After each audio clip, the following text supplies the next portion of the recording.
ஜானகிக்கு மூச்சு முட்டியது. ஒரு வாரமாக சரியாக தூக்கமில்லை. சாப்பாடும் இறங்கவில்லை. அளவுக்கு மீறின படபடப்பு உடம்பிலும் மனசிலும். தலை சுற்றல் சற்று அதிகமாகவே இருந்தது. நிச்சயமாக இரத்த அழுத்தம் ஏறியிருக்கும்.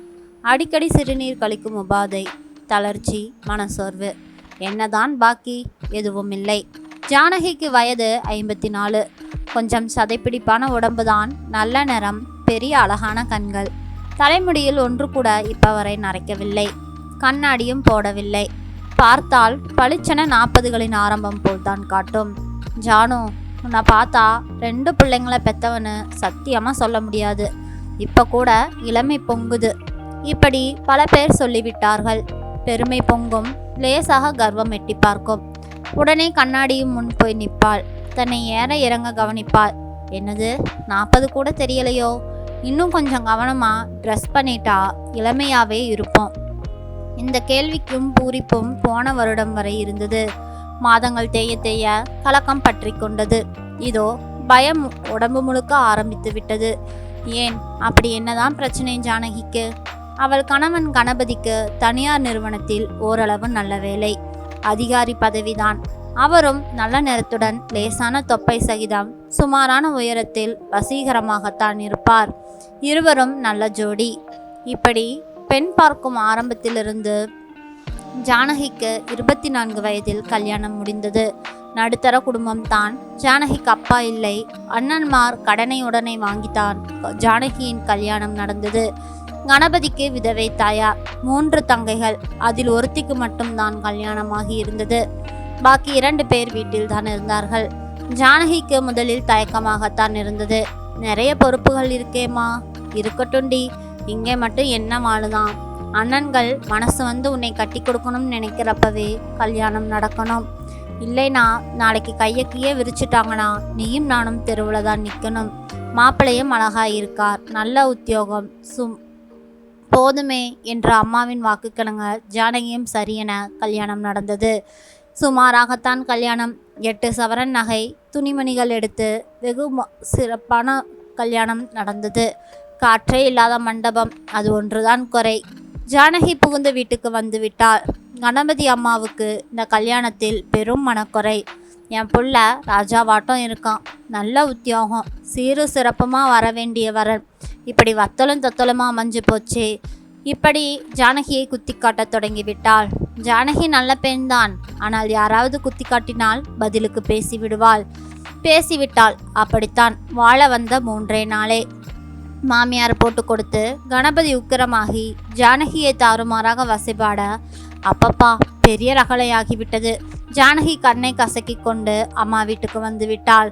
தன் வாழ்க்கையே பாழாகி விட்டது என அழுதாள். இப்படி சொல்லாமல் கொள்ளாமல் பிறந்த வீட்டுக்கு வந்ததும் ஜானகியின் அம்மாவால் தாங்கிக் கொள்ள முடியவில்லை.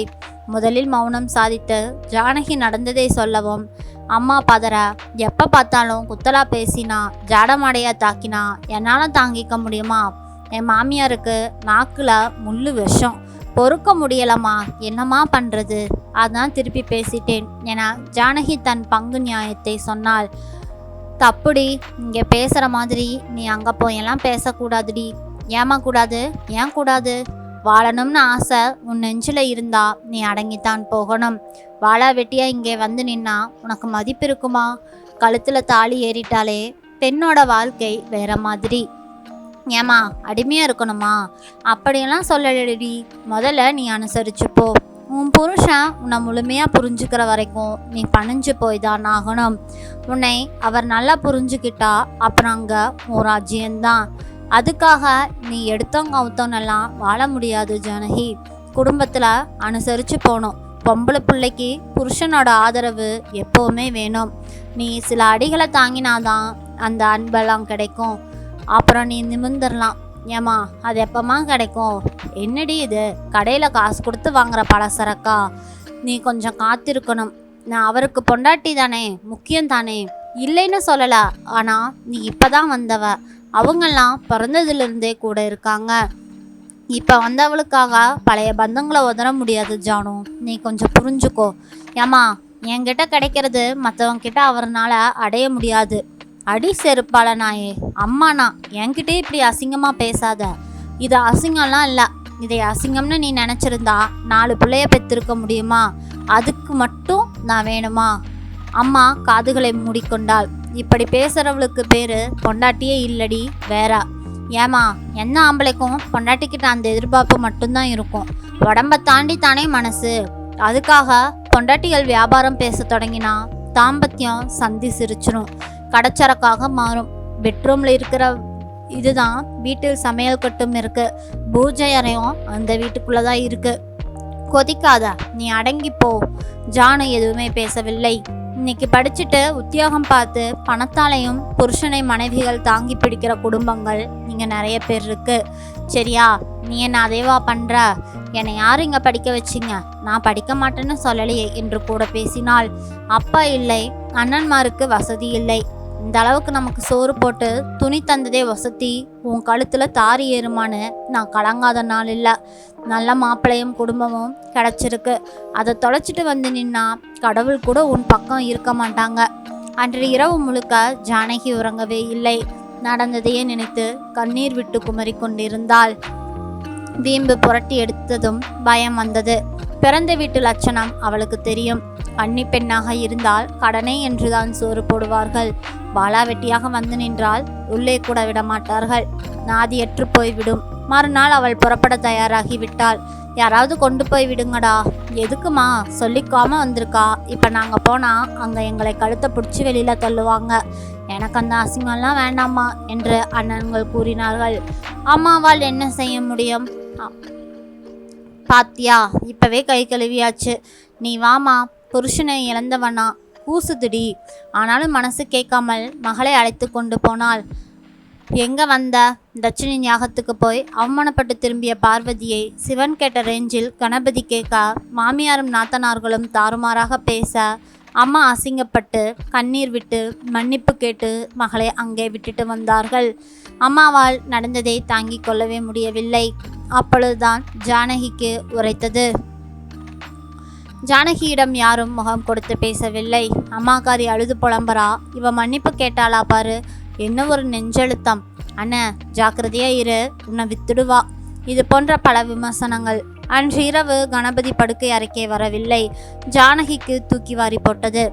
ச, இப்போ கூட இவர் வரலையே என்று மனமிறங்கி என்ன செய்வதென்று தெரியாமல் வெளியே எட்டி எட்டி பார்த்து கொண்டிருந்தாள்.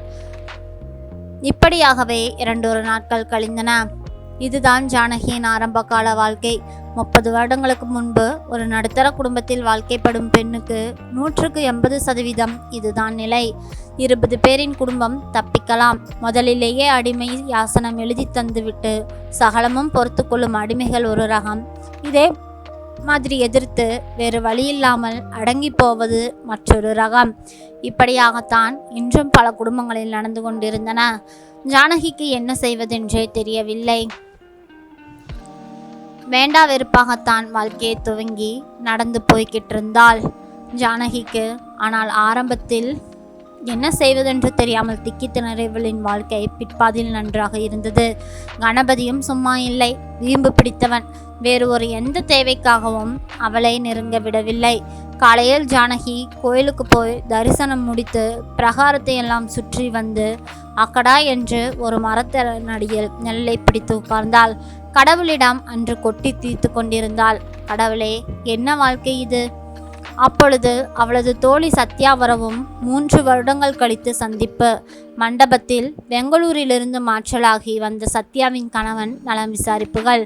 சத்யாவுக்கு இன்னும் குழந்தை இல்லை. குடும்ப ரீதியான பேச்சு திரும்ப தான் சந்தோஷமாக இருப்பதாக சத்யா சொல்லி இவளை கேட்க ஜானகி வெடித்து அழுது விட்டாள். சகலமும் சொல்லிவிட்டாள். ஏன் ஜானோ, தப்பு உன் மேலதான் ஜானோ.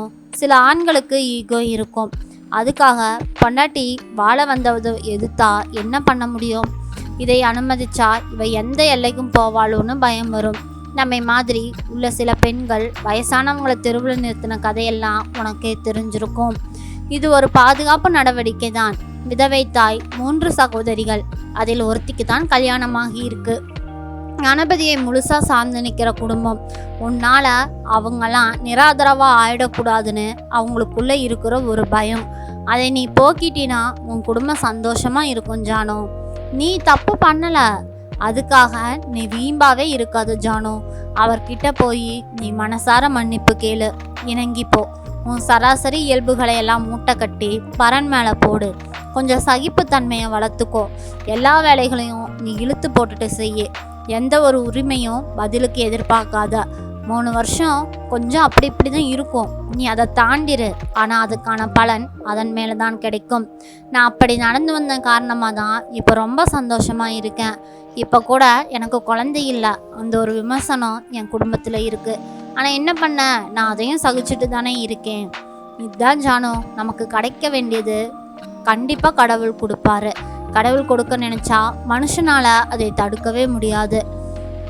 ஆனால் நீ அதுக்கு கொஞ்சம் பொறுமை காக்கணும் என்று சொல்லி முடிக்கும்போது ஆலயமணி கரெக்டாக அடித்தது. யோசி ஜானு, நாம் எல்லாரும் ரொம்ப மிடில் கிளாஸ் ஃபேமிலி. ராயல் ஃபேமிலியில் நம்மலாம் பிறக்கலை. நம்ம தொலைச்சதையெல்லாம் தேடணும்னா அதெல்லாம் முடியாது ஜானு. இந்த வாழ்க்கைக்கு நன்றி சொல்லிட்டு இப்போ இதை எப்படி தக்க வச்சுக்கலான்னு மட்டும் நீ யோசி. அதுதான் உன் புத்திசாலித்தனம். சரி சத்யா, கண்டிப்பாக யோசிக்கிறேன். சத்யா போன பிறகும் வெகு நேரம் உட்கார்ந்து கோவிலில் ஜானகி யோசித்தாள். ஆமாம், அழகான பொறுப்பான புருஷன், பாதுகாப்பான குடும்பம், இதை விட ஒரு பெண்ணுக்கு என்ன வேண்டும்? நம்ம புத்தி கெட்டு போய் நடக்கக்கூடாது. முற்றிலும் நம்ம மாறணும். புதிய ஜானகியாக அவதாரம் எடுக்க வேண்டும். அப்படி முடிவு செய்து கொண்டுதான் அவள் ஜானகி கோவிலினுள் கிளம்பி வீட்டுக்குள் நுழைந்தாள். புதிய ஜானகியாக உருவெடுக்க தொடங்கினாள்.